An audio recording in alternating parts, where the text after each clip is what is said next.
Muy bien, vamos a orar al Señor. Gracias, Dios, te damos en esta tarde porque nos permites estar aquí. Queremos pedirte que tú tomes control de nuestra mente, que tú tomes control de nuestro corazón por medio de tu Espíritu Santo, Señor, y que todo lo que hablemos el día de hoy sea algo que nos ayude a honrarte más, que sea algo que nos ayude a vivir más conforme tu voluntad, Señor. Nos ponemos en tus manos preciosas, Señor, y te rogamos que tu palabra dé fruto en su momento. En el nombre de Jesús, amén. Amén. Gloria a Dios. Pues seguimos con el libro de Eclesiastés y hoy vamos a estar estudiando Eclesiastés capítulo 6, versículos del 11 y 12, bueno, del 10 al 12, perdón, son 3 versículos. Y el título por ahí que le estamos poniendo es el futuro definido e incierto, ¿verdad? O sea, a la vez un futuro definido, pero a la vez como un futuro incierto. Y todos, yo creo que la mayoría de nosotros vimos ayer la toma de protesta, ¿verdad?, del nuevo presidente de la nación. Yo creo que sí, ¿no? Sí lo vimos la mayoría por ahí. Ok, a raíz de esto, por aquellos que están a favor y por aquellos que están en contra, pues siempre surgen comentarios, ¿verdad? De qué padre este discurso, o quienes dicen, ¿será cierto o no será cierto? Y hay diferentes cosas. Entonces eso genera incertidumbre hacia el futuro, ¿está de acuerdo? Estamos en un momento donde hay incertidumbre en qué es lo que realmente va a pasar, qué es lo que no va a pasar, si las cosas van a estar bien o no van a estar bien, pero de repente hay como cierta incertidumbre. Pero esto no solamente es parte de lo que sucedió el día de ayer, sino que durante toda nuestra vida llega a haber cierta incertidumbre, ¿no? Cuando está uno chiquito y uno dice, ¿qué voy a hacer de grande? ¿Qué irá a pasar? ¿Verdad? ¿Voy a hacer esto o lo otro?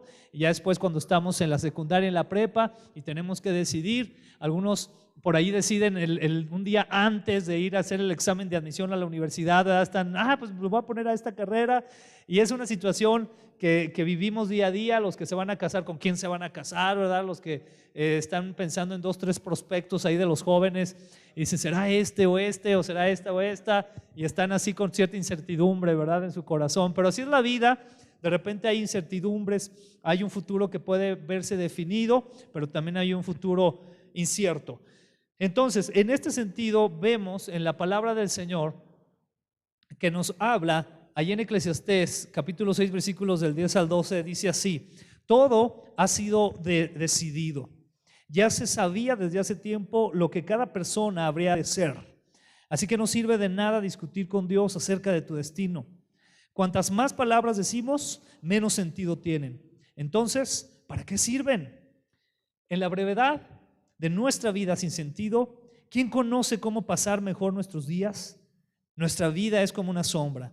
¿Quién sabe lo que sucederá en este mundo después de la muerte? Y vemos aquí a Salomón que continúa con en este capítulo 6, con esa línea de sí cosas muy acertadas, pero también cosas muy fatalistas. Es decir, sigue todavía hablando de cosas que tiene mucha razón, pero también de cosas que suenan mucho a fatalismo. Y veíamos, por ejemplo, en los versículos del 1 al 9, la semana pasada que nos compartía Alex Jiménez, y que Salomón usa frases, por ejemplo, como la del versículo 2, donde dice lo siguiente: Dios le da a algunos mucha riqueza, honor y todo lo que pudieran desear, pero luego no les da la oportunidad de disfrutar de esas cosas. Se mueren y algún otro, incluso un extraño, termina disfrutando de toda esa abundancia. Eso no tiene sentido, es una tragedia terrible. Entonces sigue Salomón así, ¿verdad?, medio fatalista en este aspecto. Menciona también a un hombre con 100 hijos. Imagínense un hombre con 100 hijos. ¿Quién de los hombres aquí nos gustaría tener 100 hijos? ¿Sí? Ay, pues hay mucho que hacer, ¿no?, al respecto. Pero entonces dice acerca de él, dice Dios, dice, podría, en el versículo 6, podría vivir 1000 años o el doble y ni aún así encontrar satisfacción. Y si al final de cuentas tiene que morir como todos, ¿de qué le sirve? Entonces sigue igual con ese fatalismo. Le estoy mencionando ahorita versículos que vimos la semana pasada. En el versículo 7, toda la gente se pasa la vida trabajando para tener que comer, pero parece que nunca le alcanza. Entonces sigue todavía así en esa connotación. Sin embargo, por ahí igual dentro del versículo 9 surge como una luz de esperanza con Salomón. Es decir, sigue hablando de fatalismo, pero como que por ahí le quiere dar ya cierto acomodo para que no suene tan fatal lo que está diciendo. Y dice así el versículo 9: disfruta de lo que tienes en lugar de desear lo que no tienes. Interesante, ¿verdad? Que viene primero Salomón diciendo un montón de cosas, viene diciendo, pues esto para qué, no te sirve, y esto para qué lo quieres, pues si al final todo te lo quitan, y esto para qué si te vas a morir de todas maneras. Pero de repente cambia, ¿no? Y el versículo 9 dice, en el versículo 9 dice, disfruta de lo que tienes en lugar de desear lo que no tienes. Y enseguida también dice, soñar con tener cada vez más no tiene sentido, es como perseguir al viento, ¿no? Y al final de cuentas como que da a entender Salomón que debemos de disfrutar lo que tenemos. Pero él viene con esta idea todavía de lo fatalista que le tocó vivir bajo del sol, ¿no? Entonces notemos que Salomón sigue dando un énfasis muy fuerte a lo relacionado con la vida debajo del sol, con las cosas que él pudo experimentar y observar como un científico de la filosofía de la vida. Estuvo él observando, estuvo experimentando, estuvo viendo cómo podía hacer una cosa, cómo podía hacer otra, sin tomar tanto en cuenta a Dios, todo haciéndolo debajo del sol. Y así en ese contexto es que Salomón toca en 3 versículos un tema crucial en la vida de todo ser humano, que es el futuro. Y dentro de este pasaje menciona aspectos que tienen que ver con la omnisciencia de Dios. ¿Cuántos sabemos qué es la omnisciencia de Dios? Que todo lo sabe, que todo lo conoce. Pero también a la vez menciona una vez más de manera fatalista aspectos que parecen ser más de un hombre desilusionado y con cierta amargura hacia las decisiones de Dios. Cuando nosotros leemos a Salomón, si nosotros le ponemos mucha atención, parecería ser que en momentos él suena como amargado o desilusionado acerca de los resultados que tomó en este experimento de vida. ¿Se da cuenta? Él hizo lo que quiso, pero se da cuenta de que muchas de estas cosas no tienen sentido, son huecas. Y sin embargo también otras se da cuenta que Dios en su misericordia tiene algo que ver para que nos vaya mejor. Es así como con este contexto, hermanos, vamos entonces a analizar estos 3 versículos que nos menciona Salomón, empezando obviamente con el versículo 10. Por ahí puse una imagen, ¿verdad?, de fatalismo, ¿verdad?, porque a veces pareciera ser que Salomón da a entender esto, ¿no?, que somos como títeres, que a final de cuentas estamos así y Dios nos mueve como quiere y pues ya no nos queda de otra. ¿Le ha sonado alguna vez así Eclesiastés? Yo creo que sí, porque de repente él dice eso, pues mucho dinero y al final ¿de qué te sirve, verdad? Si llega un extraño y se lo lleva. Entonces él pareciera ser que se sentía como a este hombre que está ahí. Pero a veces hay muchas ideas dentro aún de la iglesia cristiana, incluso de la doctrina cristiana, que parecieran dar énfasis en esto, en que Dios a final de cuentas va a hacer lo que quiere sin importar en lo que tú pienses. Pero eso hay que analizarlo con más profundidad, es necesario analizarlo con más profundidad. Dice el versículo 10, la primera parte del versículo 10 dice, todo ha sido decidido. Ya se sabía desde hace tiempo lo que cada persona habría de ser.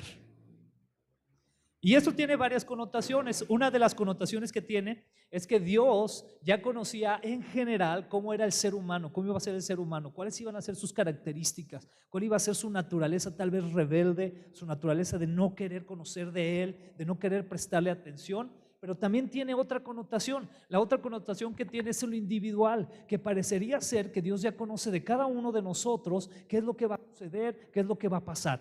Tiene ambas connotaciones. Aquí lo interesante es que si usted analiza todas las versiones, yo estuve analizando como unas 20 versiones, la mayoría de ellas da a entender que habla de la generalidad del ser humano, no tanto de lo particular. Y eso es algo muy interesante, porque pareciera ser que en el túnel hay como un hueco donde Dios al final de cuentas te dice, ponte listo para forjar un futuro, para hacer lo que tú tienes que hacer también para que venga lo bueno para ti. Pero vamos a ir analizando. En esta primera parte del versículo 10 podemos recordar el Salmo 139, 16, que dice así, me viste antes de que naciera, cada día de mi vida estaba registrado en tu libro.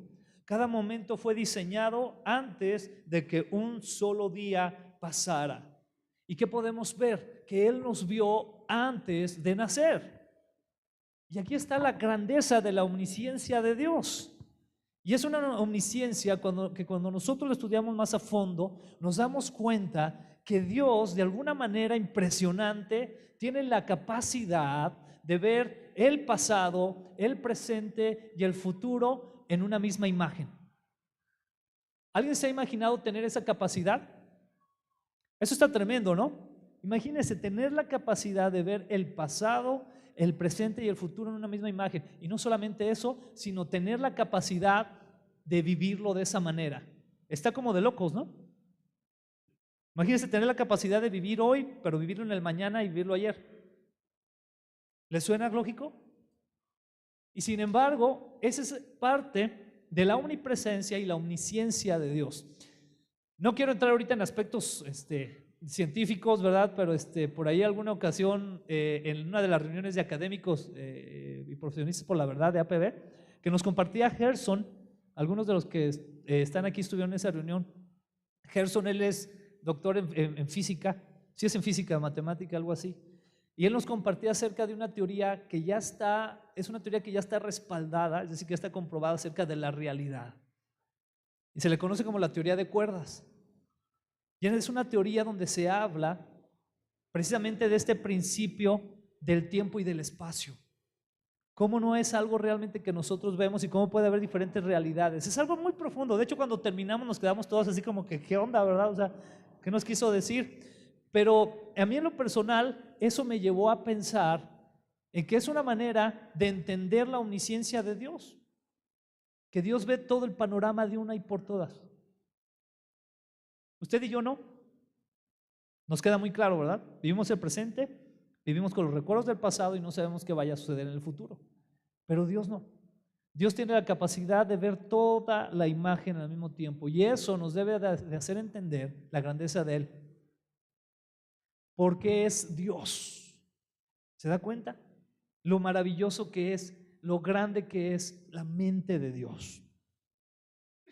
Entonces, en este verso que vemos del Salmo 139, 16, puede tener, y aparte relacionado a Eclesiastés 6, 10, puede tener entonces la connotación de que el ser humano es conocido por Dios en su personalidad total o general, es decir, en sus características de humanidad. Sin duda alguna también podemos estar seguros de la omnisciencia de Dios. Y este versículo, esta primera parte, le da fortaleza precisamente a la parte B del versículo 10, que dice lo siguiente: así que no sirve de nada discutir con Dios acerca de tu destino. Pero ahí le va, porque aquí ya veo caras así como de, pues. Aquí es donde entra la parte fatalista de Salomón. ¿Sí se da cuenta? Salomón acaba de decir una gran verdad. Salomón acaba de decir, Dios, Él sabe todas las cosas. Desde antes que tú vinieras, desde que estabas en el vientre de tu mamá, Él ya sabía. Estaban tus actos o tus acciones escritas en su libro. Pero entonces Salomón lo toma como por otro lado, se da cuenta, ¿y qué dice? Pues ¿para qué discutes con Dios? No tiene caso, ¿verdad? Porque si está escrito que nunca en la vida vas a tener un BMW, pues ¿para qué discutes, verdad? ¿Para qué estás? No, Señor, pero yo quiero mi BMW. O sea, no, o sea, Dios ya dejó escrito que no vas a pasar de un bocho. Entonces, pues ahí está, ¿no? Entonces, ¿ya qué discutes? Y él se pone así en ese plan, ¿no? Y entonces, ¿qué es lo que podemos encontrar aquí? Una serie de preguntas. La primera, ¿sirve de algo discutir con Dios? ¿Ustedes qué creen? Ok, vamos a ver. ¿Sirve de algo entonces hablar con Él? ¿Sí? ¿Sirve de algo entonces exponer nuestro caso con Él? Ok. Ahora, aquí entonces, ¿a qué se refiere, verdad? Porque vemos la palabra ahí subrayada. ¿Qué palabra está subrayada ahí? Discutir. ¿Será lo mismo discutir que hablar? ¿O exponer tu caso delante de Dios será lo mismo? No tiene la misma connotación, ¿verdad? Entonces este versículo, hermanos, muy probablemente nos habla de una actitud equivocada al acercarse a Dios. ¿Con qué actitud te acercas a Dios? Porque a lo mejor te acercas a Dios con una actitud de reclamo. Dios, pues yo quiero mi BMW. Pues si tú eres dueño del universo, que no me puedas dar un BMW. Es más, declaro que mañana me vas a dar un BMW. Y estás discutiendo, ¿no? Y a veces pensamos que vamos a tener a Dios entre la espada y la pared, ¿no? Y Dios está, no, sí, hijo, mañana te lo doy. O sea, está así como, no, ¿verdad que no? Nos ponemos así, ¿sí o no? ¿A cuánto nos ha pasado eso? Señor, pero tú tienes que. Entonces estamos discutiendo. Muy probablemente se refiere a esto Salomón, a esa actitud que a veces podemos tener delante de Dios, una actitud equivocada. Y entonces empezamos a entrar a fatalismos que voy a llamar de esta manera, fatalismos cristianoides. A ver, repita después de mí, fatalismos cristianoides. Y empezamos, Dios, si tú sabías que esto iba a suceder en mi vida, ¿por qué lo permitiste? ¿Alguien le ha pasado? ¿O nos ha pasado? ¿Eh? Yo también me incluyo. O luego empezamos, Dios, ¿por qué permites tanto sufrimiento aquí y allá, Señor? Ayer que estaban los hermanos entregando las tortas y las chamarras, ¿verdad? Señor, ¿pero por qué? No, no es cierto, no estaban así. Pero sí estaban entregando todo con mucho amor. Pero a veces así, ¿no? Vemos las noticias y vemos situaciones muy duras y mucha gente, por ejemplo, en el ateísmo, se acerca y te dice, ¿pero por qué Dios permite esto y allá? Esa es como su bandera. Les falta mucho al ateo estudiar más el sentido de la maldad, ¿eh? De hecho, si tienes amigos ateos o que están con esa filosofía, te invito a que estudies acerca de la raíz de la maldad. Eso responde al ateo de una manera increíble. Pero también nos hacemos otras preguntas, ¿no? Nos preguntamos, como ya dije, ¿por qué permites la maldad, Señor? ¿Por qué hay tanta injusticia? Y vamos a aterrizar todavía más una de estas preguntas. Dios, ¿por qué permitiste que me pasara esto? ¿Sí nos hemos preguntado? ¿Por qué, Señor? ¿O alguna vez no nos hemos preguntado por qué a mí? ¿Cuántos de nosotros en muchas ocasiones, Señor, pero por qué a mí? Y nos hacemos esa pregunta, ¿verdad? Que es muy común. Y esto nos lleva a pensar, hermanos, que no hay nada como confiar en el Señor por encima de las circunstancias. ¿Sabe qué es lo que vence a este tipo de preguntas? La fe, la confianza. Pero eso es lo grande del cristianismo, poner la fe. El decir, voy a poner mi fe en creer que un hombre que vino hace 2000 años y que hizo un ministerio en Israel y que sanó enfermos, que levantó paralíticos, que resucitó muertos, echó fuera demonios y que está históricamente comprobado que murió en una cruz, y creer que Él me puede salvar. A pesar de lo malo que haya sido en mi vida, de todos los pecados que haya cometido, de la infinidad de circunstancias que le han desagradado a Dios, el pensar que Él me puede salvar, eso no es un acto de fe, es un acto de fe tremendo. El creer en alguien, hermano, que usted no ha visto. ¿Alguien de aquí ha visto a Jesús en persona alguna vez en su vida? Es un acto de fe. Y cuando nos hacemos ese tipo de preguntas, nosotros podemos o caer en el fatalismo o decir, Señor, yo quiero confiar en ti. Aquí también debemos de recordar que Salomón expresaba esto entonces con cierto pesimismo, ¿verdad? Desde una perspectiva bajo del sol. Pero entonces, ¿qué pasa cuando hay una confianza fuerte en el Señor y sobre todo una comunión especial y profunda con Él, o incluso un clamor de misericordia?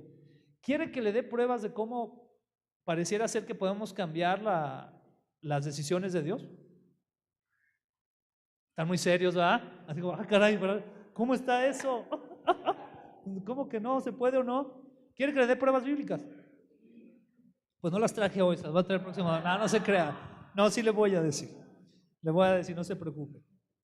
La primera de ellas, y fíjese qué caso tan impresionante. Vamos a ver cuál es la primera. Génesis. Igual seguimos ahí con el monito del fatalismo.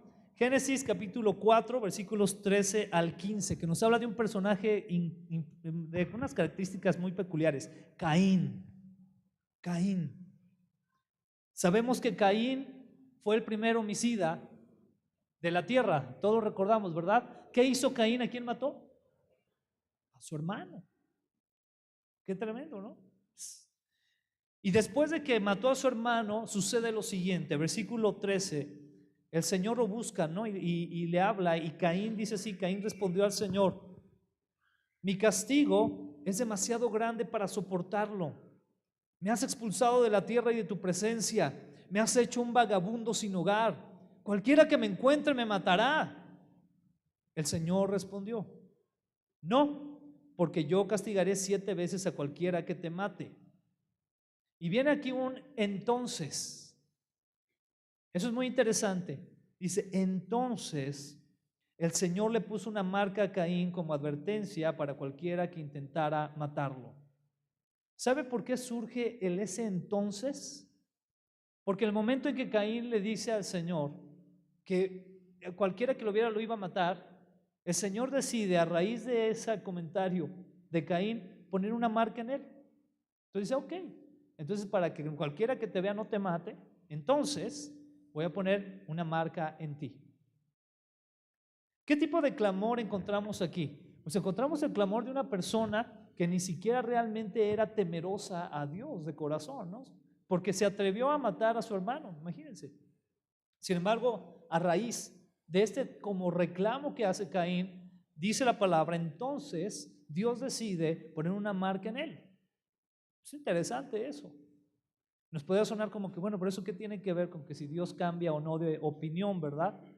Lo que sí podemos ver es que Dios está poniendo atención a un clamor. Si usted analiza aquí el versículo, cuando dice, cualquiera que me encuentre me matará, ¿qué tipo de signos gramaticales utiliza ahí? De admiración. Es decir, no está diciendo no solamente, Señor, pero pues es que mira, pues cualquiera me puede matar, ¿no? ¿No? O sea, Señor, cualquiera que me encuentre me matará. Y entonces, ¿qué hace el Señor? Decide poner una marca en él para que no suceda esto. Ese es el primer caso que encontramos. Pero vamos a encontrar casos más claros todavía. El caso de Moisés. ¿Cuántos recordamos a Moisés? Dice en Números capítulo 14, versículos del 11 al 13, dice así. Y el Señor le dijo a Moisés, ¿hasta cuándo me despreciará este pueblo? Nunca me creerán, aún después de todas las señales milagrosas que hice entre ellos. Negaré que son míos y los destruiré con una plaga. Luego te convertiré en una nación grande y más poderosa que ellos. ¿Qué había decidido hacer Dios con el pueblo de Israel? La connotación que encontramos en este versículo es que Dios está molesto porque el pueblo de Israel, que lo acaba de sacar de esclavitud de Egipto y le está dando una promesa de una mejor tierra, de una vida más íntima con Él, de ser su pueblo entre todas las naciones, imagínense eso. Dios decidió, Israel será mi pueblo. No lo decidió porque fuera el mejor, no. Fue una decisión que Él dijo, ese va a ser mi pueblo, y lo escogió y punto. Pero ahí, al ver el desprecio de Israel, la rebeldía de Israel, llega un momento, de esos momentos que nos impactan en este tipo de cristianismo que vivimos hoy en día, donde todo es Dios es amor, pero estos momentos donde nos impactan y donde Dios dice, negaré que son míos y los destruiré con una plaga. ¿Qué quería hacer Dios con ese pueblo de millones que sacó de Egipto, que habían estado por siglos como esclavos y que había decidido sacarlos y liberarlos? En este momento, ¿qué está diciendo Dios que va a hacer? Destruirlos. Dice que los va a destruir con una plaga. Y luego no termina ahí, ¿no? Sino que le dice a Moisés, luego te convertiré en una nación grande y más poderosa que ellos. ¿Le hubiera costado trabajo a Dios hacer eso? Olvidarse de Israel y encargarse de que Moisés de alguna otra manera se convirtiera en parte de esa otra nación, es decir, hacer un lado a ellos y mejor decir, voy a intentarlo mejor con estos otros, ¿no? Y voy a usar a Moisés. Vemos una decisión de Dios, ¿es cierto?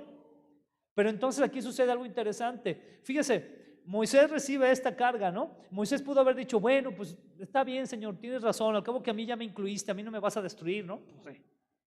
A lo mejor muchos de nosotros diríamos así, ¿no? Sí, Señor, sí es cierto, no entienden, acábalos. Y ya vamos a seguir tú y yo, Señor. Y ya nos vamos. A lo mejor, ¿verdad? Digo, así le haríamos. Pero Moisés respondió, dice el versículo 13, ¿qué pensarán los egipcios cuando oigan acerca de esto? Le preguntó al Señor. Ellos saben muy bien cómo demostraste tu poder cuando rescataste a tu pueblo de Egipto. ¿Y sabe qué pasó? Que el Señor decidió no destruirlos. Entonces, ¿sí servirá de algo hablar con el Señor, clamarle? Yo creo que sí. Yo creo que sí. Pero hay que ver el contexto del tipo de hombres que hablaban así con Dios, que eran hombres que tenían una comunión muy fuerte, muy íntima con el Señor, lo conocían a Dios. Hay otro ejemplo muy interesante también, que es el del rey Ezequías. Y ese lo encontramos en Segunda de Reyes, capítulo 20, versículos del 1 al 5. Y dice así: por ese tiempo, Ezequías se enfermó gravemente, y el profeta Isaías, hijo de Amós, fue a visitarlo. Le dio al rey el siguiente mensaje: esto dice el Señor, pon tus asuntos en orden, porque vas a morir. No te recuperarás de esta enfermedad. Qué noticia, ¿no? Imagínense que el Señor mandara un profeta a su casa y que le dijera: ¿sabes qué? Que usted se enfermó de gripa. Y dice: no, pues ahorita con los desenfriores me voy a alivianar, ¿no? Pero que mande el Señor un profeta del Señor y le diga: mira, el Señor me puso en mi corazón decirte que no te vas a recuperar de esta gripa, que te va a convertir en influenza y te vas a morir de una neumonía en el ISSSTE. Entonces, vas a terminar muy mal. Pero fíjense qué terrible, ¿no? Y que diga el Señor: el Señor me mandó a decirte eso. ¡Wow! Qué terrible situación. Pero fíjense lo que dice enseguida. Cuando Ezequías oyó el mensaje, volvió su rostro hacia la pared y oró al Señor. Acuérdate, oh Señor, que siempre te he sido fiel y te he servido con singular determinación, haciendo siempre lo que te agrada. Y el rey se echó a llorar amargamente. Wow, o sea, yo escucho esto y me puedo pensar, hermano, en las situaciones de vida que a veces pasamos con muchas dificultades y que vemos muy lejos o no vemos la luz al final del túnel, ¿verdad? Y que podemos acercarnos al Señor y clamar. No sabemos la respuesta de Dios, ¿está de acuerdo? Pero sabemos que nos podemos acercar y podemos decir: Señor, mira mi situación. Aquí la actitud de Ezequías fue de que él conocía al Señor, que él había servido fielmente al Señor, que había sido determinado en servirle, había hecho lo que a Dios le agradaba y estuvo llorando amargamente. ¿Se da cuenta de eso, hermano? O sea, estuvo en una situación donde la tristeza profunda que tenía en su corazón, que no era para menos, que le estaba diciendo el Señor por medio del profeta que iba a morir. ¿Y qué encontramos enseguida? Versículo 4. Sin embargo, fíjese qué impresionante. Sin embargo, antes de que Isaías saliera del patio central, imagínense, o sea, Isaías va y le da la noticia, pero ya después ya va saliendo, ¿no? Y pues eran lugares grandes. Entonces él iba por el patio, casi por el patio central o por ahí, y antes de salir de ahí de ese patio, estaba Ezequías orando por allá, llorando amargamente. Recibió este mensaje de parte del Señor. Qué impactante, ¿no? O sea, escuchó Dios la voz de Ezequías y pareciera ser que Dios le dijo: ¿sabes qué? A ver, y le manda un mensaje a Isaías. ¿Y qué le dice? Dice: regresa y dile a Ezequías, el líder de mi pueblo, esto dice el Señor, Dios de tu antepasado David: he oído tu oración y he visto tus lágrimas. Voy a sanarte y en 3 días te levantarás de la cama e irás al templo del Señor. Wow. ¿Cuántas veces quisiéramos escuchar algo así? Pero también es importante pensar: ¿podríamos ser semejantes a Ezequías? Decirle al Señor en nuestro ruego, en nuestra oración: Señor, siempre te he servido, siempre te he sido fiel, siempre te he agradado. Ten misericordia de mí, Señor. Porque ese lloro, esa amargura, ese llanto, era un llanto de dolor, pero a la vez era un llanto donde él sabía a quién se acercaba. Qué impresionante, ¿no? ¿Esto a usted y a mí nos da esperanza? Sí, claro que nos da esperanza y nos da ánimo a buscar más al Señor y orar por aquellas cosas que incluso parecieran ser que no tienen remedio o que son imposibles, pero podemos orar al Señor. Y aquí el Señor, vemos cómo Él, movido por un siervo, cambia una decisión. Porque eso es lo que vemos aquí. Dios ya le había dicho, no, no vas a salir de esto, te vas a morir. Y este hombre ora al Señor y la respuesta del Señor cambia. Y le voy a dar ahorita un ejemplo. Este es una oración impresionante, es de las oraciones más particulares de la Biblia. Y lo hace un personaje que es lo único que se menciona este personaje. ¿Cuántos han oído de Jabes? ¿Qué dice ahí en Primera de Crónicas, capítulo 4, versículos del 9 al 10? Dice así. Es lo único que menciona de este hombre, fíjese. Había un hombre llamado Jabes, repite después de mí, Jabes. Y dice lo siguiente, quien fue más honorable que cualquiera de sus hermanos. Su madre le puso por nombre Jabes, porque su nacimiento le causó mucho dolor. Me detengo ahí. ¿Sabe usted qué significa Jabes? Angustia. Es decir, le decían, mi angustias, ¿a dónde vas? Imagínense. Ay, angustias, ahí vas otra vez. Será Jabes, será angustias. Eso significaba angustia. Qué impactante que este hombre que se llamaba Jabes o angustia, dice el versículo 10 que oró de esta manera al Señor. Dice, él fue quien oró al Dios de Israel diciendo, ay, si tú me bendijeras y extendieras mi territorio, te ruego que estés conmigo en todo lo que haga y líbrame de toda dificultad que me cause dolor. Y Dios le concedió lo que pidió. Wow. Yo no le puedo decir por qué se lo concedió a él y a otros no. Pero lo que yo le puedo decir es que ore al Señor. Él tiene la última palabra. Pero vemos aquí a este hombre, ¿verdad? Me impacta porque llega este hombre que se llama angustia y le dice al Señor, bendíceme, Señor. Dice, si tú me bendijeras y extendieras mi territorio. Y luego le dice, te ruego que estés conmigo en todo lo que haga. ¿En qué? En todo lo que haga. Y de pilón, ¿verdad? O sea, no que nomás le faltó su nieve de limón. Pero dijo, y líbrame de toda dificultad que me cause dolor. Wow. Yo sé que a veces en la iglesia, y es cierto, porque tiene también un respaldo bíblico lo que le voy a decir. En la iglesia hablamos mucho, ¿verdad? De que en la vida hay dolor, hay problemas, es cierto, hay dolor y hay problemas. Pero le tengo una noticia, aquí hay un hombre que oró para no tener dolor. ¿Y sabe qué es lo más padrísimo de este versículo? Que Dios se lo concedió. Entonces a nosotros nos debería de, no sé, decir quién fuera Jabes, ¿verdad? Quisiera ser como Jabes. Yo oro a veces al Señor y le digo, Señor, mi oración es la de Jabes, Señor. Porque Dios se lo concedió. Que el Señor extienda tu territorio, que bendiga tu vida. Dios decidió concedérselo. Sí dice que fue más honorable que cualquiera de sus hermanos. También eso nos deja algo en la enseñanza. Entonces, hermanos, es cierto que el Señor sabe todo y en este sentido no tiene caso discutir con Él. Pero eso no quiere decir que no puedas acercarte con confianza a Él, confiando en Él. Eso quiere decir. Y vemos nosotros en Jeremías capítulo 17, del 7 al 8 lo siguiente. Pero benditos son los que confían en el Señor y han hecho que el Señor sea su esperanza y confianza. Esos son los que somos benditos. ¿Cuántos dan gloria a Dios?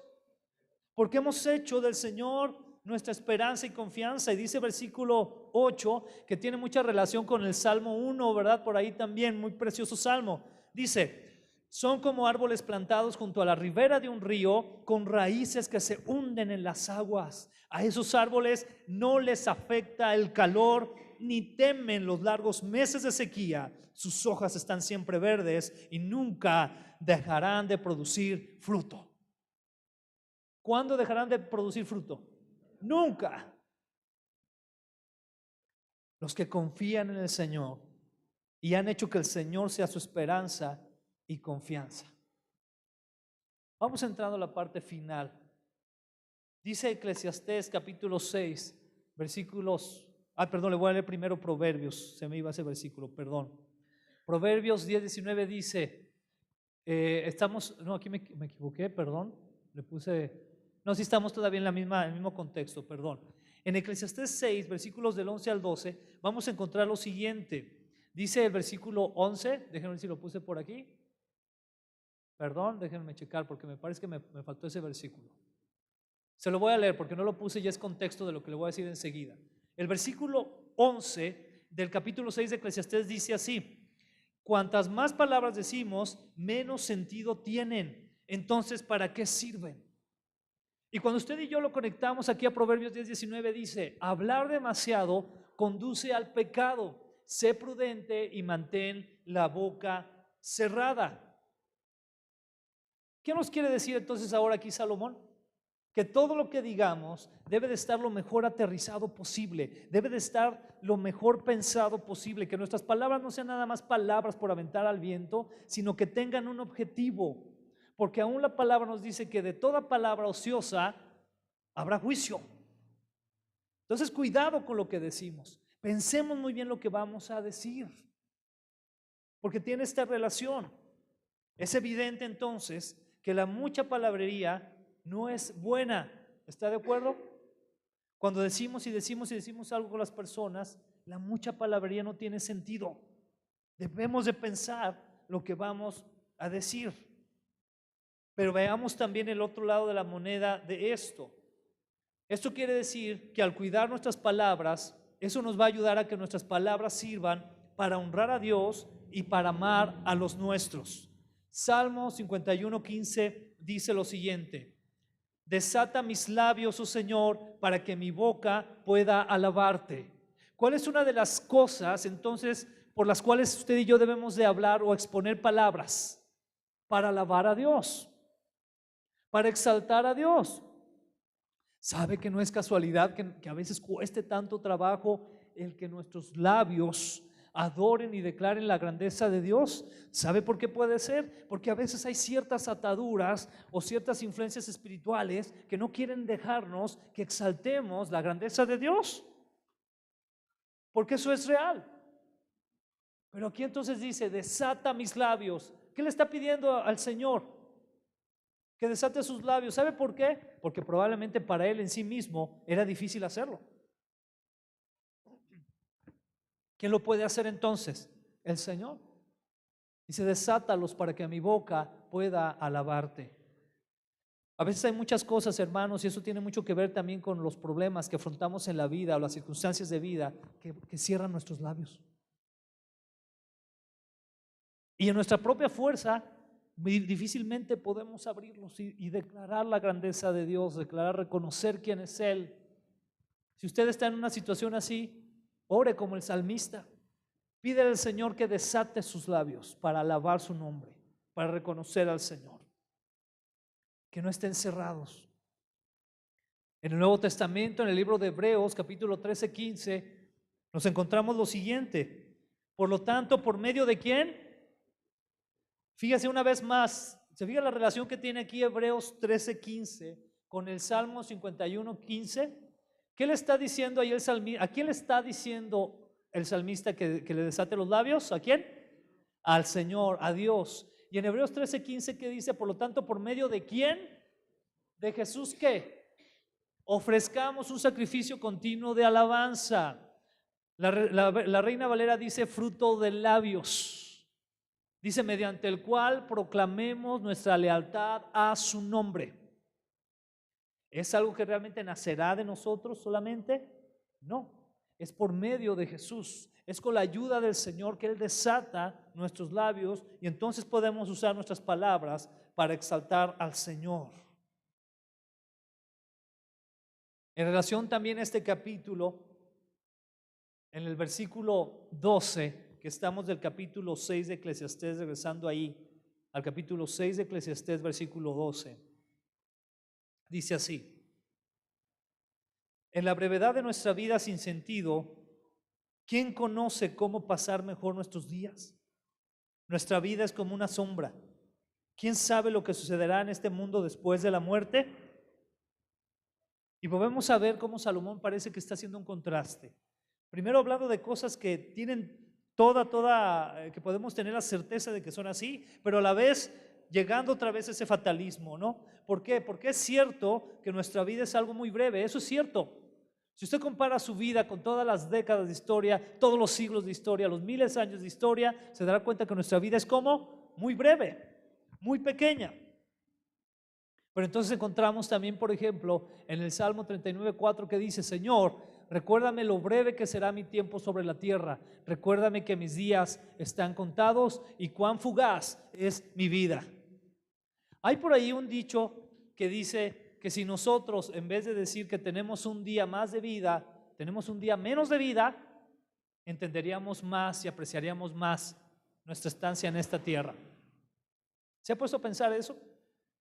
Hay quienes dicen que en vez de celebrar un cumpleaños, ¿se celebra qué? Un descumpleaños, ¿verdad? O algo así dicen. Sí, ¿por qué? Porque pues un año menos, o sea, ¿qué estás celebrando, verdad? Pues si ya te quedan menos. Pues sí, ¿no? ¿Dónde está la celebración? Bueno, claro que celebramos por la bendición de Dios, pero cuando tú tienes, lo que dice aquí la palabra es que cuando tú estás consciente de eso, te das cuenta más de la responsabilidad que tenemos aquí en esta tierra. Podemos apreciar más la vida que tenemos, podemos amar más a los que nos rodean, podemos dejar de perder el tiempo en cosas, enojarnos por tonterías y vivir una vida de bendición para el Señor. ¿Cuánto desperdicio hay en la vida a veces? ¿Está de acuerdo? A veces desperdiciamos mucho nuestra vida y echamos a perder tantas cosas por cualquier circunstancia pequeña. Y se nos olvida que cada segundo que pasa es un segundo menos de vida. Y aquí por eso el salmista decía: Señor, recuérdame lo breve que será mi tiempo sobre la tierra. Recuérdame que mis días están contados y cuán fugaz es mi vida. Isaías 43:7 dice: traigan a todo el que me reconoce como su Dios, porque yo les he creado para mi gloria, fui yo quien los formé. Y en este sentido, nosotros podemos recordar que si hemos sido formados por Dios, si hemos sido hechos por Él, es porque hemos sido hechos ¿para qué? Para su gloria. Si usted quiere pensar en el propósito de por qué estoy en este mundo, para qué estoy viviendo aquí, y se hace muchas y muchas y muchas preguntas, hay una respuesta muy sencilla: hemos sido creados para gloria del Señor, para su gloria. Vamos entrando a la parte final. Romanos capítulo 14 del 8 al 10 dice así: si vivimos, ¿es para qué? Y si morimos, dice entonces, tanto si vivimos como si morimos, pertenecemos al Señor. Cristo murió y resucitó con este propósito: ser Señor de los vivos y de los muertos. ¿Qué le parece? Entonces esa connotación que tiene Salomón de decir, bueno, pues la vida, ¿verdad? Se acaba y ya es todo.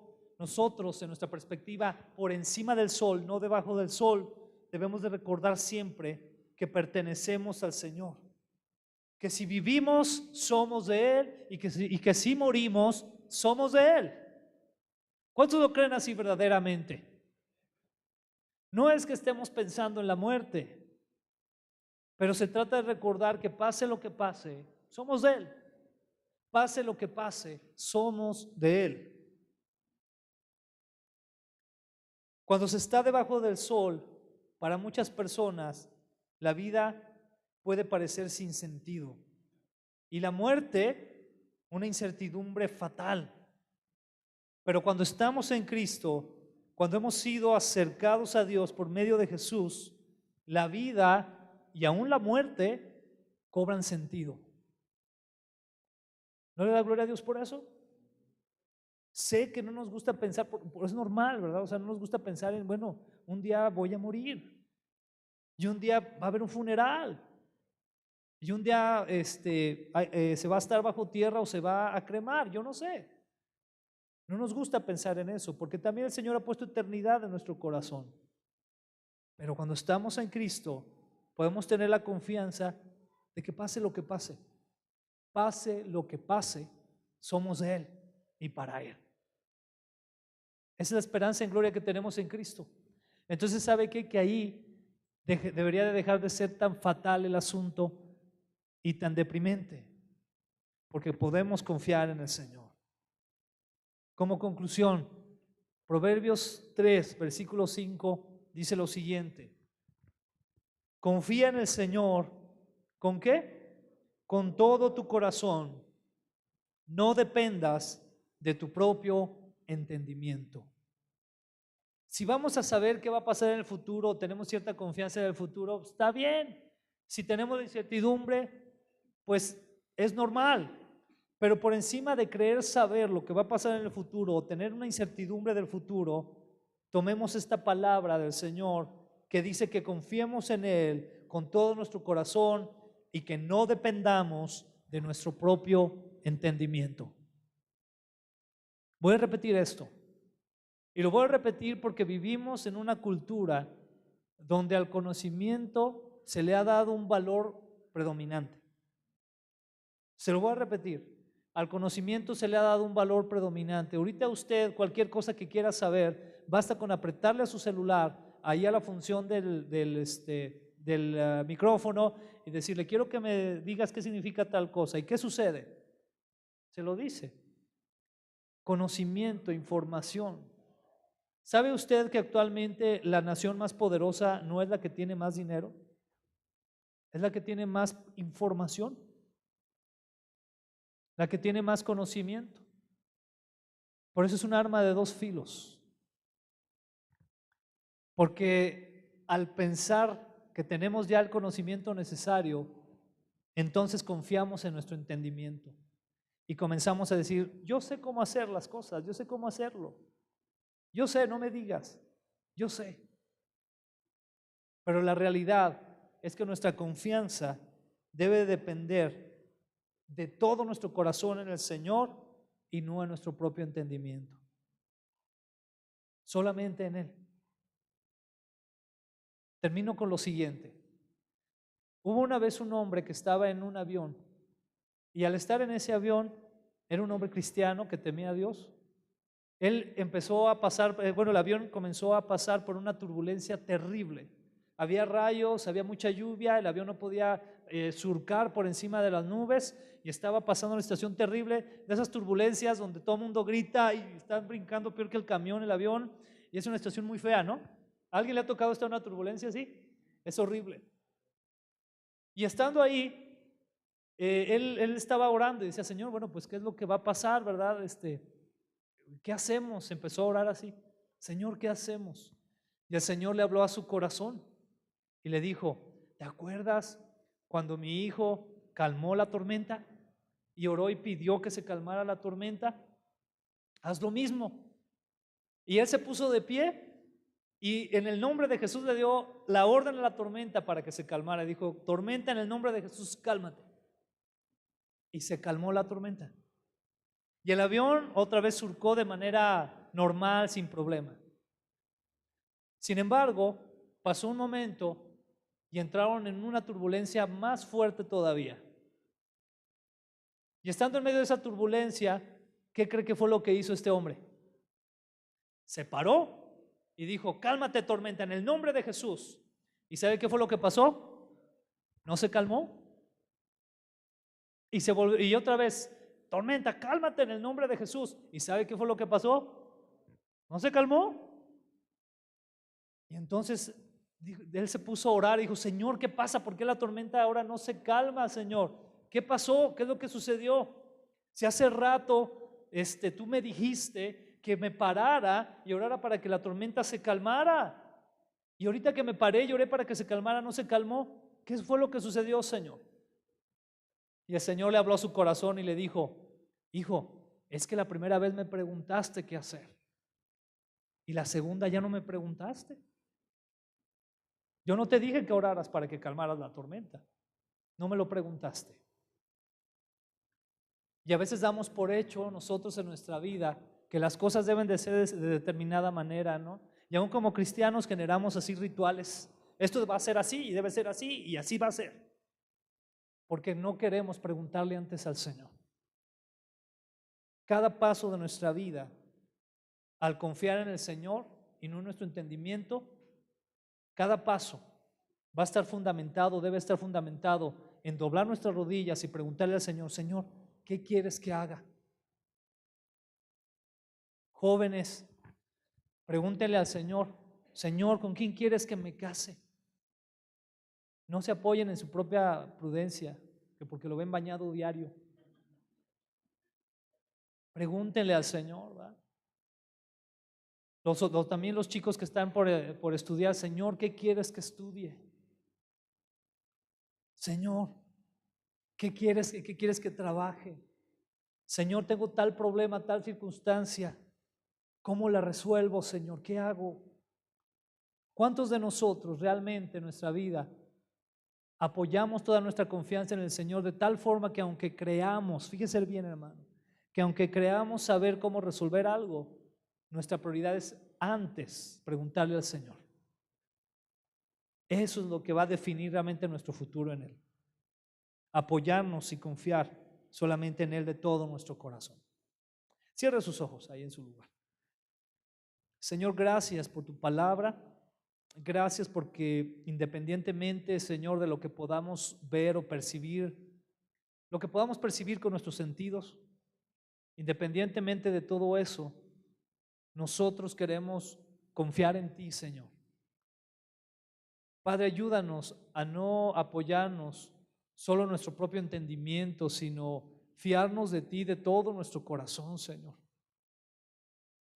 A veces es difícil porque somos orgullosos y pensamos que sabemos cómo resolver las cosas, y lo último que a veces queremos es que alguien venga y nos diga cómo hacerlas o cómo se deben de hacer. Pero en esta tarde, Señor, nosotros queremos decirte que nosotros queremos confiar plenamente en ti y que no queremos dar un paso en la vida sin antes haberte consultado a ti, Señor. Queremos, Señor, buscar tu voluntad para nuestra vida. Queremos, Señor, por medio de buscar esa voluntad, agradarte y entonces, Señor, poder decir que vivimos conforme tu corazón. Ayúdanos, Señor. Padre, se acerca ya un año más, si tú no lo permites, y queremos pedirte que sea un año en el cual podamos ser guiados 100% por tu Espíritu Santo. Tu palabra dice que tu Espíritu Santo nos guiará a toda verdad. Y nosotros queremos pedirte que así sea, Señor, que tu Espíritu Santo nos guíe y que si hacemos nosotros una disciplina, sea la disciplina de doblar nuestras rodillas cada mañana, cada día y pedir tu bendición, Señor, y pedir tu guianza. Ayúdanos, por favor, Señor. Necesitamos tanto de ti, Señor. Tú eres nuestro todo, Señor. Eres nuestro todo. Gracias te damos, Padre, en el nombre precioso de Jesús. Amén, Señor.